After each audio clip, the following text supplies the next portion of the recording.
If you don't know your numbers, you don't know your business. I learned this the hard way with my first company, so I created NetSuite, the world's #1 cloud business system. NetSuite gives you the visibility and control you need to make smart decisions and grow with confidence. That's why companies who use NetSuite grow 3 times faster than the S&P 500. Schedule your free product tour right now.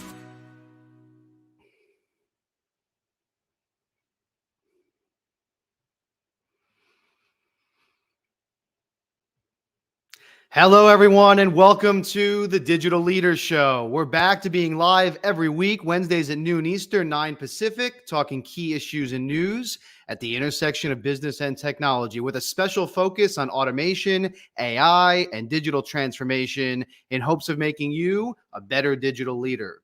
Today, we're discussing how should CIOs measure automation and AI success with industry leader Olivier Gomez, plus headlines for digital leaders. Thank you to our sponsor, Oracle NetSuite, a unified cloud business management platform that allows organizations to operate more effectively by automating core processes and providing real-time visibility into operational and financial performance. IRPA.AI members and followers can receive special pricing and resources. Go to IRPA.AI.com/NetSuite for more information. I'm Dan Goodstein. I head up the Institute for RPA and AI and the Digital Enterprise Institute. We're a professional association, media, and peer-to-peer research network, providing education, networking, and advice to over 130,000 members worldwide, all around automation, enterprise AI, and digital transformation. My co-host today is Chris Cerdak, Senior Advisor to IRPA.AI and formerly Advisor for the White House Chief Transformation Office, Partner for Digital Transformation at Gartner, and Automation AI Practice Lead at EY. Chris, good afternoon, my friend. How are you, sir? I'm not too bad. It's warming up in New York and starting to feel like, there's no spring anymore. So it went from winter to summer, but, no complaining. I'm happy. Who knew it would be a good time to be an umbrella salesman in Dubai, right? There you go. Right. I saw that. Crazy. Seeding the clouds apparently worked. So lots going on. The first thing that kind of caught my eye, we alluded to this over the last couple of weeks, but according to a couple different sources, that United Health hack is going to cost over $1 billion. Just another example of the, just the financial side of some of these cyber concerns we've been talking about. Well, and I think when you add to that I don't know if anybody else noticed, but the increasingly aggressive enforcement activities by the FTC, which arguably is necessary and potentially long in coming, it could get really expensive. And the other thing I always think of in these sorts of situations is a lot of my colleagues in cyber are like, by the time you recognize and are willing to admit that you have attacked, it's 20 times worse than what you're willing to acknowledge or even know about. So more to come on this. I'm willing to bet. Yeah, we're tracking a lot of different kind of startups and solutions. Obviously AI centric around cybersecurity. So more on that in coming weeks. But it's one of those AI arms race, to use that overused term, right? Of who's getting better and faster? Is it the attackers or the people protecting against these attacks? But well, And I think we have to recognize the Venn diagram of what's going on. We're sweeping the entire internet to collect data so we can train our generative AI with trillions and trillions of data points. And in that great vacuuming up of all that information, you're likely pulling in Lord only knows how many potential backdoors. And there's already been a lot of evidence of this happening.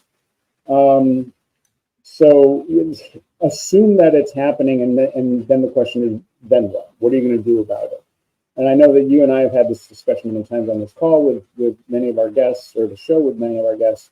It's part of being good at governance of these systems is asking yourself and being able to answer, what do I do if this system goes down for 3 days? What do I do if I can't restore it? Right? These are sort of those disaster recovery and business continuity questions, which were pretty common about 20 years ago. And I feel like in many ways organizations have forgotten to do that. Yeah. Yeah. So interesting disruption, more disruption in the real estate space. There's according to the Wall Street Journal, there's a lawsuit kind of pending nationwide, kind of legal battle around some software that property management companies are using, which the accusation is that they're illegally kind of rent setting between landlords. And that these algorithms that are being used in this software are artificially pushing rents up. It's an interesting, other side of AI. I don't know that we've talked about beyond just the privacy and the security and some of those issues, but maybe there's some changing business models or legalities that need to be kind of revisited based on some of the capabilities that this technology can bring, good and bad. Are you suggesting that the reverse auction software that I've been using to get the best price on things for the last 15 years might be used to hurt me? Really? Yeah. All right. Talk about use case dependency, right? Yeah, exactly. And in your neck of the woods, this increased minimum wage thing around fast food workers is, obviously made a lot of news, and the Politico people back and forth on whether this is good or bad. But I'll tell you, one of the side effects I thought was interesting is, I think this drives more and more technology adoption. I don't know if that's in the equation of some of the politicians that think about this. There was this article in Business Insider where they interviewed one of the larger Burger King franchisees in California, and he basically said, "That's fine. We're just going to roll out technology, more kiosks." We talked about McDonald's AI ordering. I think you're going to see more and more, of this, especially in places where at least the perception by the business owners is that the cost of labor is just getting too high. I can assure you that in my very own neighborhood, this is happening in real time as we speak. Not only is a value meal, not that I eat fast food very frequently, but I had recently, and it was $20 for a value meal. I don't know when that happened, but it happened. And many of the restaurants locally are closing, and others are moving full on to full automation. It's actually to the point where if you go into one of these restaurants, there's rarely more than one person working there, which itself is pretty amazing. So, careful what you wish for, and unintended consequences eventually show themselves.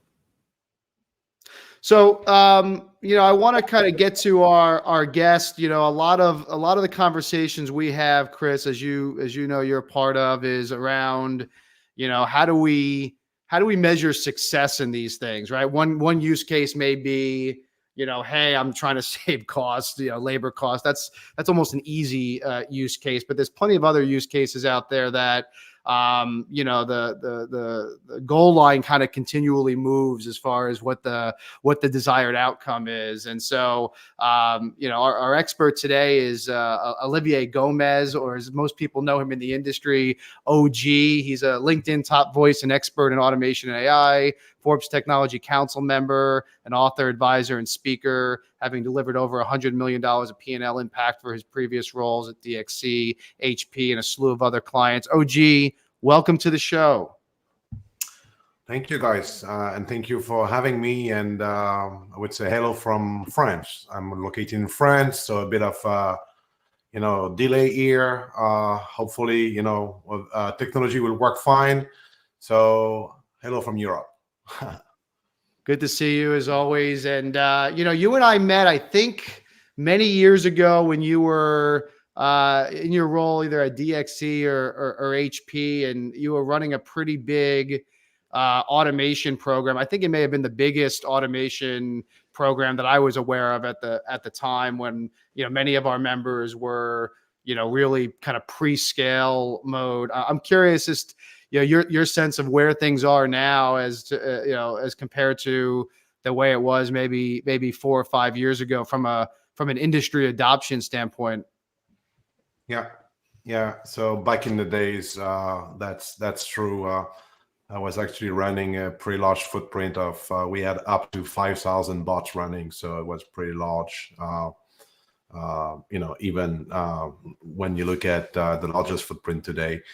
I would say when we look at the overall intelligent automation footprint, right? So if we combine automation and AI together, I would say that the industry is doing pretty well, right? So we have now a number of technology that are considered a commodity. I would include RPA in that list, and that's a good thing.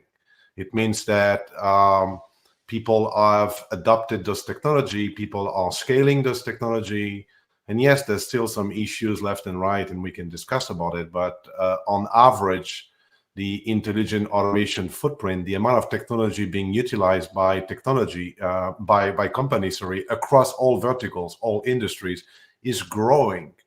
And people are relying more and more on those technology to deliver outcome, to serve their client, and sometimes to improve their bottom line. What's your sense of this labor issue, right? I mean, when we first started kind of, for me, it was evangelizing automation. For you and many others, it was kind of selling automation.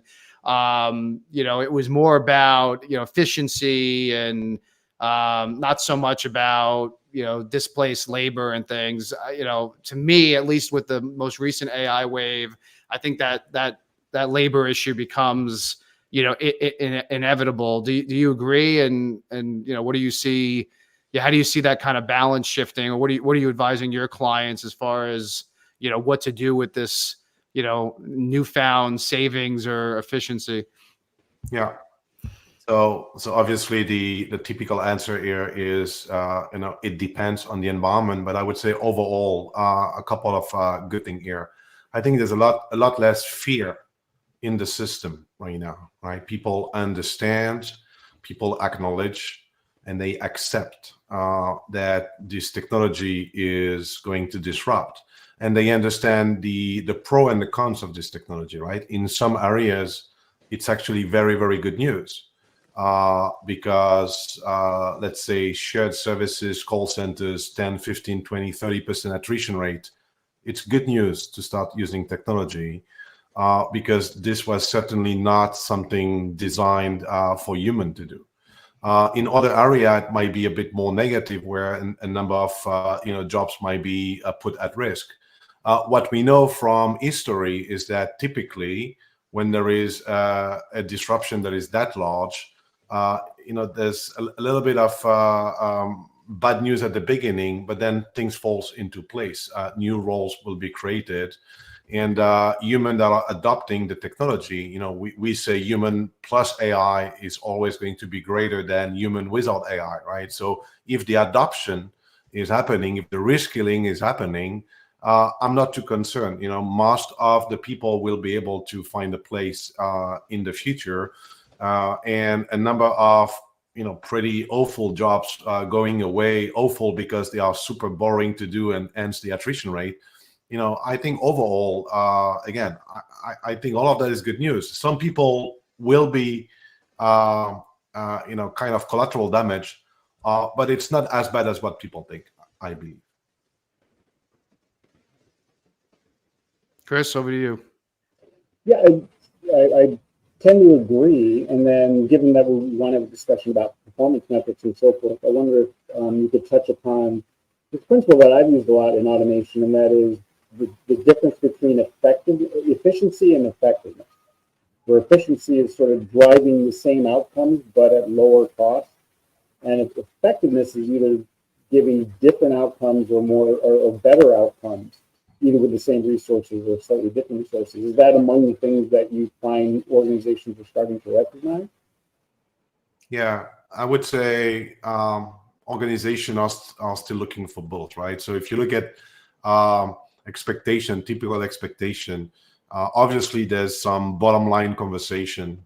People are looking at, trying to optimize a process, but there's a lot more happening around how can I help my top line? How can I help my revenue?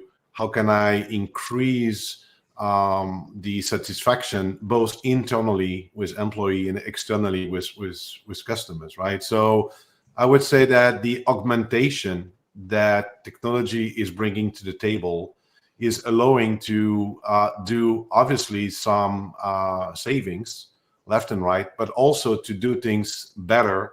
The quality is increasing, the speed is increasing. There's some, pretty interesting predictive capability, trying to predict future, trying to foresee what will happen tomorrow. All of those are, to me, augmentation that are coming above and beyond, simple bottom line, simple savings expectations. So it's a mix of all of that. And for sure, what we see now is that outcome and impact are expected, right? So we are, we have moved away from the science experiment or the, multiple POCs. And I would say even Gen AI is reaching a point where there's some expectation for tangible results, right? And those results are, as I said, spanning from typical savings expectation all the way up to the, predicting the future type of expectation. It's so you're giving me an idea for an article. It's Schrodinger's automation. If you're anticipating efficiency and cost reduction, that's what you get. If you're anticipating improvements in output or different value, then that's what you get. It's really an observational bias. Exactly. All the tools are there. The ecosystem is growing on a daily basis, and there's tens of thousands of tools, tens of thousands of algorithms. So I'm totally with you, right? And I'm always pushing for a tech agnostic approach to the conversations, that we start from the end, we understand what is expected, we understand what impact is expected, and then we reverse engineer towards solutioning, right? This is really important to do. And one thing I can add is there's still quite, especially with AI, right? Less with automation, but with AI, there's still a large amount of leaders that are a bit lost, right?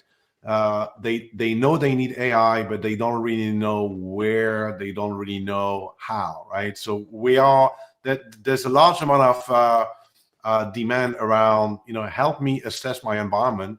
So I know I need AI, but I'm not sure where. Is it in my front end activity to boost my marketing and sales, to improve my customer support? Is it in my back end so that I can optimize and maximize my HR, my IT, my finance department? Is it in my product and services so I can augment what I'm selling, so I can basically lead the market? People are a little bit lost because there's so many use cases out there that people don't really know what to inject in their environment. And for me, that leads to an entirely different question, which I'm sure you work with clients to figure out, and that is, if you're trying to answer that question, how do you find expertise that is trustworthy and that you can go to for that sort of information? And what comes to mind is I've seen job postings where people are looking for AI leadership, and they say, must have 10 years of experience with ChatGPT, which is like a 7-year-old technology, which kind of tells you out of the gate that you're probably pushing me around time, so to speak. So if you're an executive trying to get answers to this sort of stuff, how do you find trustworthy expertise? Yeah. So I'm a little bit biased here because I'm doing some of those assessment myself, but I would say some companies are relying on internal resources, so they try to upskill some of their internal resources that have I would say experience in improving environment, and they try to augment them with AI knowledge. But very often companies are looking at external help. Why? Because what's interesting when you're looking for external help is to answer your question, to find people who have done it before elsewhere, to find people who have who are more than just consultant, to find people who have this exposure to real project and to real outcome, right? And I would say this is probably the key requirement here. What you don't want is a bunch of PowerPoints that will maybe state the obvious, but what you want is people who have a lot of scars, who have suffered, implementing project and failing.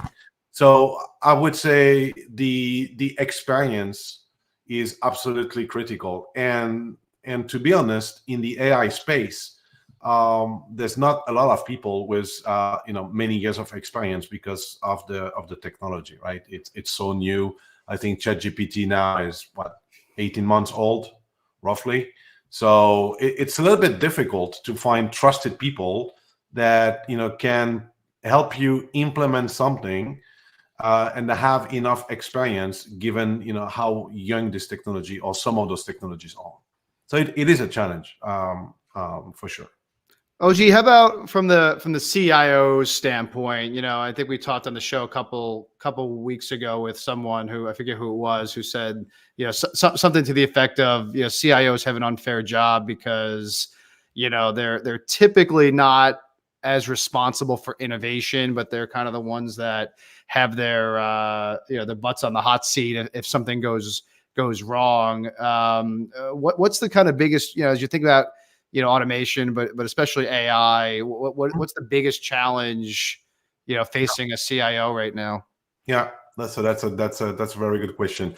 So I would say, first of all, they are back in the middle of the conversation, right? So a while back, when we were talking about RPA, there was a lot of conversation pushing this idea that you don't really need IT, you can do automation without IT. I would say with AI, this is all gone, right? The CIO is in the middle of the plan, right? And while there's a need for legal support, there's a need for HR support to handle a number of other AI aspects, the actual solutioning and implementation sits with the CIO. And I would say there's a bunch of challenges in front of them, right? So first one is everything related to finding the right people. Back to the previous question, making sure that the right people are available, because it's not easy to find, right? So a lot of CIOs are struggling to build a good team that can, both internal, external resources, to build a good team that can get that done. Challenge number two is AI is an engine. You need to, the fuel is data.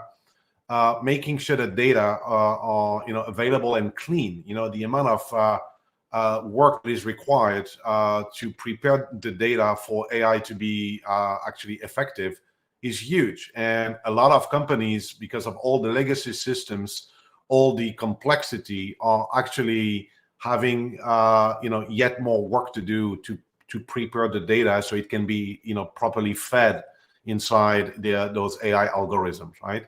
And probably the last point is having to balance this innovation expectation with the side effect of the innovation, which is operational cost, security concern, and all of that, right? So this, what I call the 80-20 rule, right? Most of the CIOs are spending 80% of their budget maintaining legacy stuff, and 20%, and frankly, very often less than that, to drive innovation. So that's also becoming an issue in the AI and automation space. Once you start having a significant footprint of AI and automation technology, you have to support that, you have to maintain that, you have to secure that, and that's a challenge, right? So people, data, and I would say overall operational impact of those solutions are clearly, for me, the top challenges that I see CIO having in the automation AI space.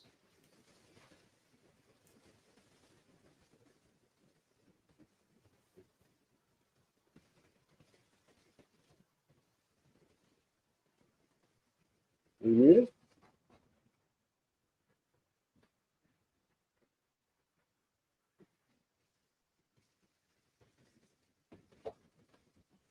I think you're on mute. Yeah, Dan, I think you're muted.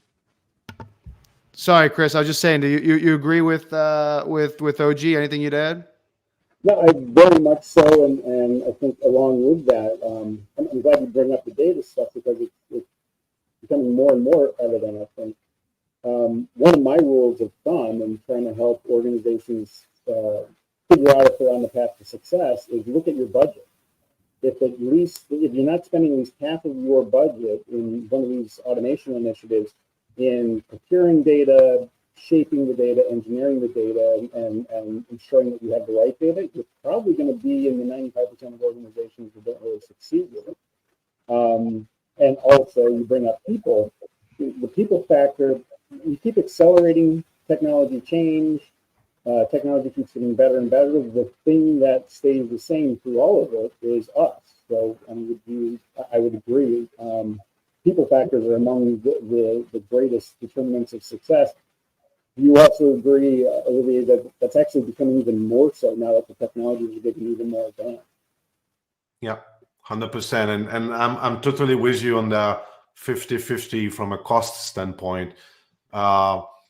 Preparing the environment and the data and making sure that it is ready to be fed inside an AI engine, whatever that engine is very often overlooked by companies, and they don't really understand that cleaning and preparing data and structuring data is potentially, depending on the baseline, a huge headache, right? So it requires a significant amount of budget to be targeted at that exercise. Otherwise, everything happening after will be of poor quality, and the outcome of the AI algorithm will probably be weak. If you heard our initial discussion about United Healthcare and the $1 billion loss because of security penetration, I wouldn't be surprised if someone did an investigation and found that some procurement committee spent about $2 million talking themselves out of a $5 million investment in some security software a couple of years ago. It sounds familiar.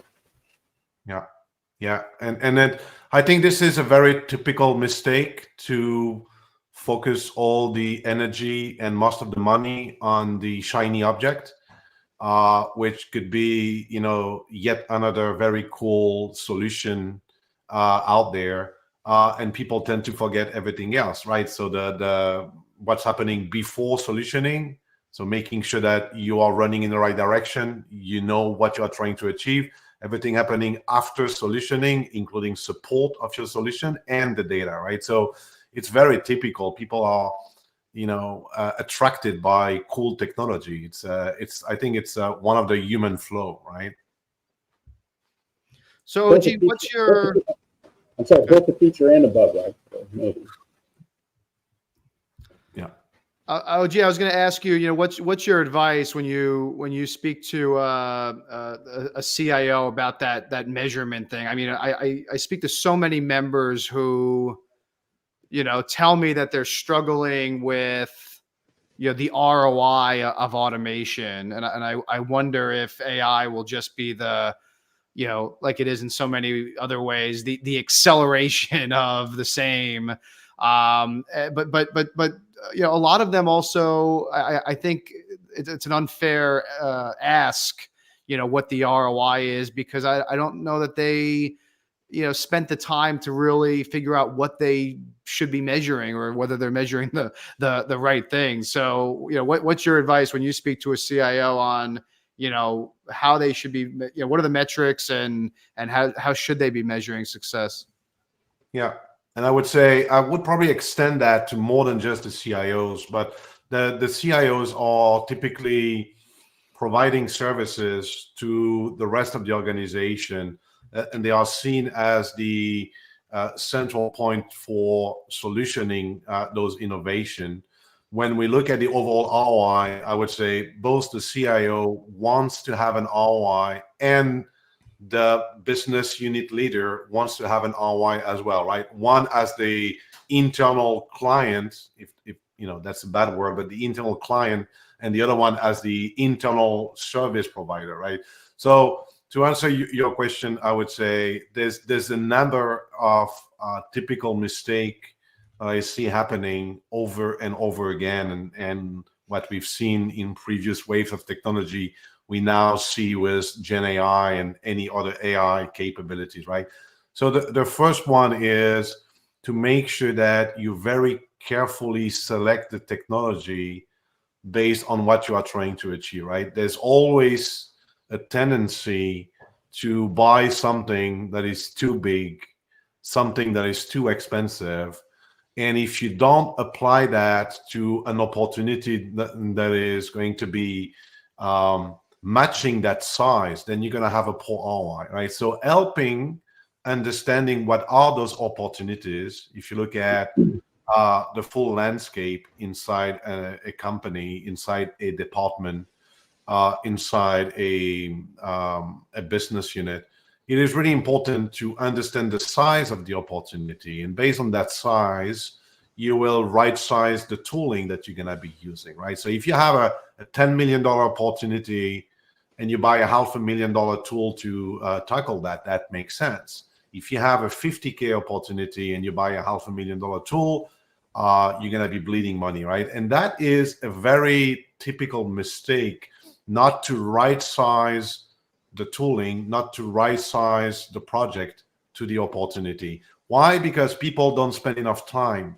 understanding the opportunity, baselining the opportunity, measuring the overall impact that will happen once you deploy a technology project, right? So this is something that we do all the time. Is yes, it's exciting. Yes, you want to start running towards that new shiny object, but take your time to understand your environment, to make sure your compass is working, and to make sure that you have identified areas that are correctly understood in terms of size, so that you can correctly solution, right? Again, there's tools out there. I'm going to take a practical example.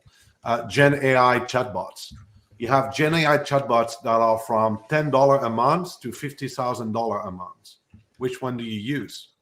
Do you need this back-end API integration to your ERP system that justify a more expensive tool, or you don't, right? So understanding what you are targeting in terms of opportunity will drive all the rest. So that's probably the biggest mistake that I see over and over again. And while this is now under control in the RPA space, I can tell you this is not under control in the AI space. Olivier, if I may, I can't agree with you more strongly, or you can't overemphasize this enough. And this is the point I made in my book on RPA. For the first half century of the IT revolution, the cost of acquiring the technology was much higher than the cost of operating.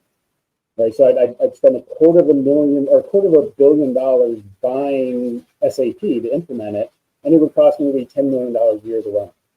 And so for half a century, our entire procurement of this technology was aligned with really high risk of making the wrong acquisition decision, and the wrong decision wasn't that important. When we put everything in the cloud, and we saw this a great deal with RPA, we totally changed that dynamic, where the cost of acquisition dropped almost nothing, but the potential cost of operating is dramatically higher than the cost of acquisition. And it sounds like you kind of see that as well.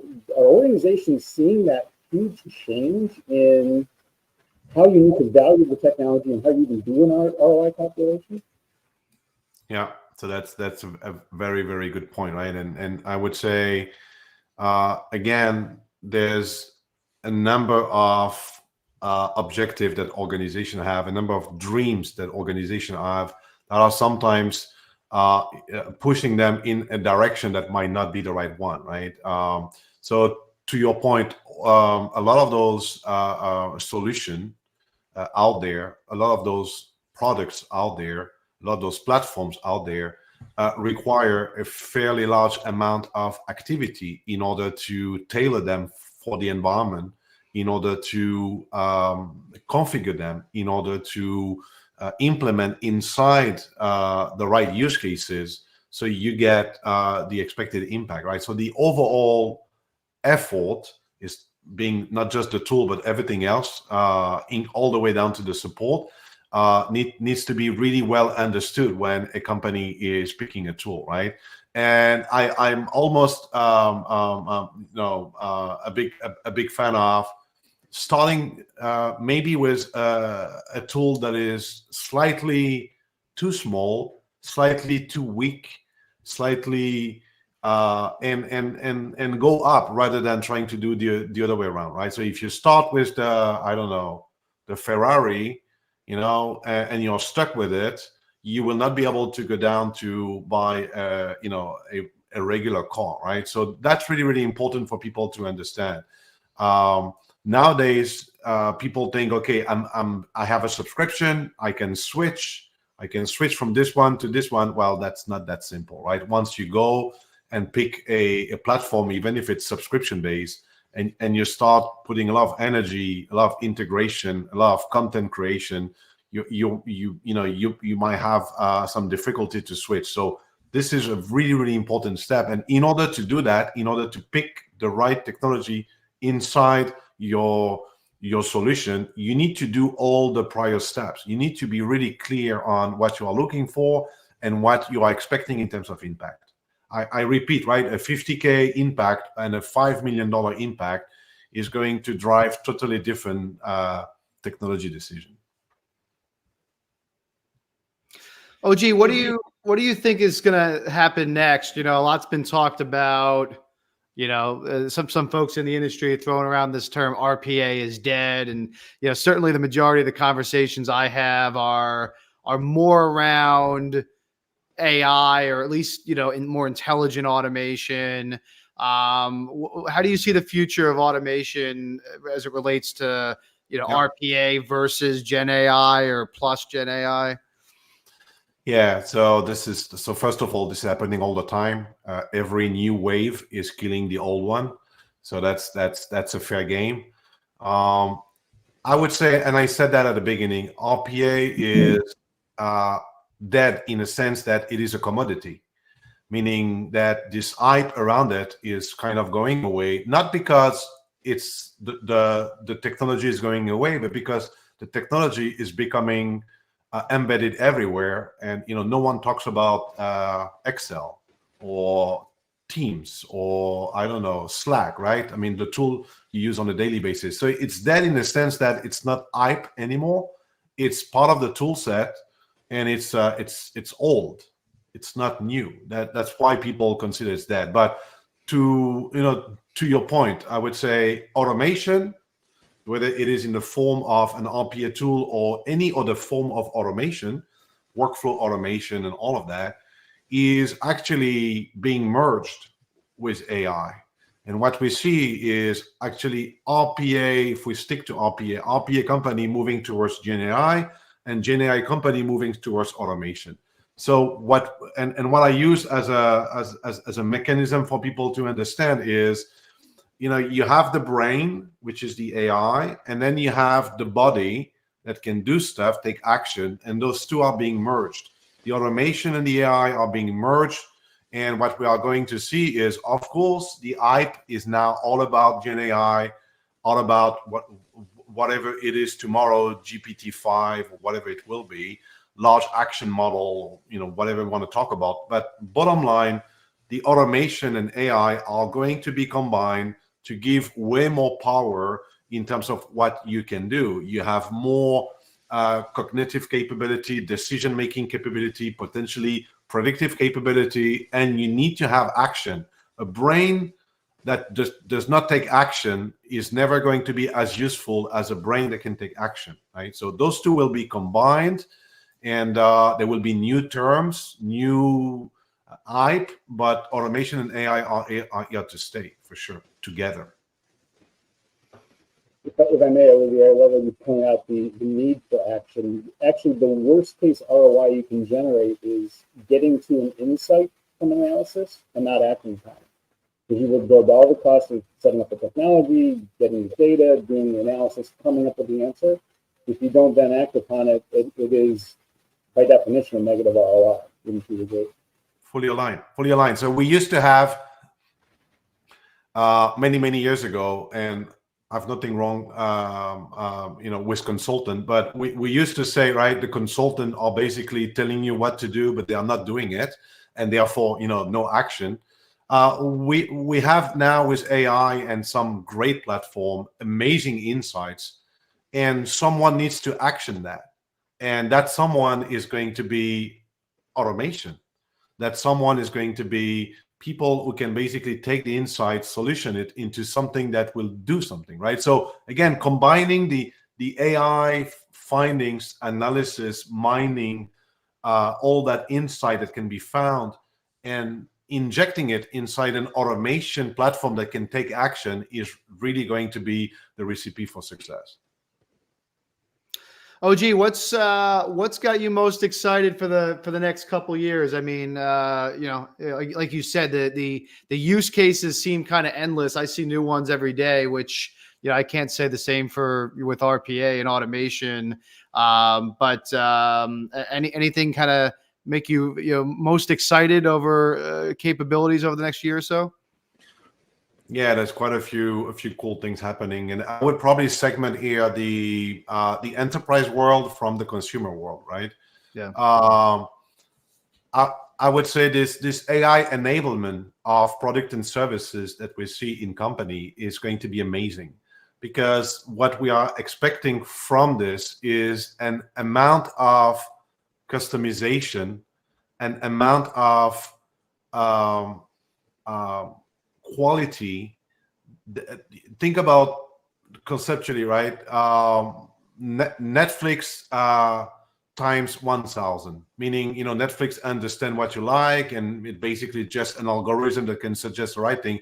If you apply this to everything you do, everything you buy, and if you combine that with edge AI, meaning if that capability now sits with your fridge, with your TV, with your car, with your everything that you are using in the kitchen, this is going to be amazing innovation in terms of product and services, extremely augmented by the AI capability. Right now, on the consumer side, I would say that the biggest revolution here, and I don't know who's going to win that race, is this AI assistant, that this digital twin that people are dreaming of having, that extra brain, external brain. Think about AI being able to understand all your environment and remind you and offer you to automate tasks that you are doing on your PC. This is going to be a game changer. So we are going to see a lot of exciting innovation on amazing product and services coming from companies, AI enabled, and AI assistant that will make our life, even our work life, way better. I love the AI assistant. Well, I love kind of getting beyond, and all my old buddies are shared services guys. So not to knock the back office and the finance, but yeah, I agree with you, OG. There's so many new use cases, that Unilever story about them using AI modeling to create new products, but also personalization and variations of products. There's a lot in the customer experience space to elevate customer experience, and the digital twin thing is exciting. I know people kind of makes people nervous, but I'm all for it. I'd love to not be doing many of the things I've got to do every day, right? Especially as someone running an association or a business. Chris, any others that have you excited that you've been tracking? Well, I love what you're mentioning now. I refer to it as attentionomics. We'll be monetizing actual human eyeball minutes. And whoever can capture the most actual human eyeball minutes is going to be the winner of attentionomics. But I think the other thing to keep in mind, and I know you touched upon it as well, is this notion of the automation, at least intelligent automation, is really helping uplift sort of the lower half of people doing whatever the task happens to be, and it can enhance the speed with which top performers perform. So I'm curious if you're also anticipating that sort of bifurcation of the labor market, where you're going to automate away a lot of the lower value added, less complicated tasks, because they're going to be fully commoditized. But then we're going to see an even deeper enhancement and a deeper valuation of human creativity, human input, so forth and so on. Do you see that sort of bifurcation continuing? We saw a lot of that, I think, in RPA as well. Yeah. So there's a few very important aspects here. So first of all, we know that most of the job will be impacted by AI, not just the lower level part of the job. So for example, doctors will be impacted, and there's a number of things that doctors are doing very well, but there's a number of things that doctors are doing less well than machines, like skin cancer, for example, right? Understanding from a picture whether there's a risk or not. We know machines are doing that so much better. It's so much more accurate. So we're gonna have pretty much everyone impacted. We don't really know exactly to what extent some jobs might disappear, some new jobs might be created, and to what extent we will free up time for human to do some cool stuff. But I think that the key message here is, no matter what you are doing today, if you don't adopt AI, so if you don't accept to be augmented by AI capability, I give you an example. Software developers, right? Some of them are embracing AI to write code. Some others are fighting against that because they think that they know better, right? And that's going to be, for me, how we are going to split the world in the future, right? We are going to split the world by people who are adopting and augmenting their capability. We are saying up to 10x the current productivity that a human has will be achieved if you fully adopt AI. And you're going to have other people that will reject AI because they consider that either they are afraid or they consider that it's not yet good enough. And those people might be left over, right? So I don't think it's really related to the nature of the job. It's more related to the mindset of the human, whether they are willing to embrace and reskill and augment their capability. And to those who are doing that, I think that we are really going to see really, really good news, in a sense that career, the projection here is going to look really good. Those who don't want to adopt, those who are fighting, those who are missing the train or the boat, or whatever you want to call it, they will be impacted. I guess if I can add to that, I'm sort of working with this one startup company that wants to use AI to get improved healthcare outcomes. And the example they gave is for this particular ailment that they're dealing with. In a particular African country, for example, there are, I think, the number of specialist doctors in this area is measured in dozens. It's under 100. And the number of people in the population that have this ailment currently is measured in the hundreds of thousands. And then there's only half the people in the country that have this ailment are aware that they have the ailment. So right there, simply by noting that other half, the doubling of population of people who have the ailment, how are you going to double the number of specialists when that's in the dozens of people? AI might be the only way of appropriately dealing with those future demand. And that's a real life use case that I was just working with last week. So. Yes, 100%. So for me, this is all exciting. Once we are past the the sci-fi movies and all the fear and all the bad news stuff, the Terminator or whatever you want. I think and there's always a risk with everything we do. There's always a risk when you cross the street that you're gonna be hit by a car, right? I mean, my point here is there's risk everywhere. It's for us to manage and governance at different levels. At the individual level, at the enterprise level, at the country level, at the world level, are going to be really critical. But the point here is, this is good news. It's a good news conversation. I love ChatGPT. I use it every day, and while there's a number of weaknesses, there's things that are amazing me, on a daily basis. OG, thanks so much for joining us. It's good to see you as always, buddy. And hopefully we can catch up with you in a couple of weeks and see what else is new. It changes so quickly. So a year from now is way too long. One thing new. I'm using 2 minutes here. I actually wrote a book on Gen AI that will be released on May 1st, right? So I will be putting a bit of noise out there. And for those who are interested, so we wrote a guide to articulate how to best leverage Gen AI in a business environment with my co-writer, Kayan Gilmore. So again, a bit of noise here. If you guys are interested, the book will be released in May 1st. Great. Send us that link. We'll send it out to our members and definitely have you back on the show. Kieran, I think, is going to be on the show in a few weeks as well. So we'll make sure to kind of talk through that book. But OG, great seeing you. Thanks again. Thanks for your time. Chris, good seeing you as always, buddy. Hopefully we can get some AI to fix your audio issues.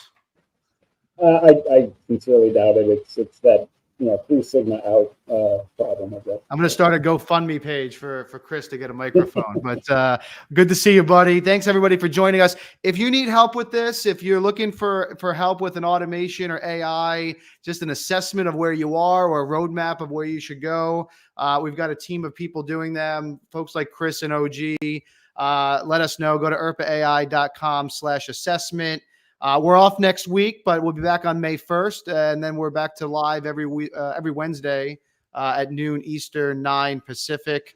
Check out IAC.AI.com. In the meantime, have a great week, everybody. Thanks for joining.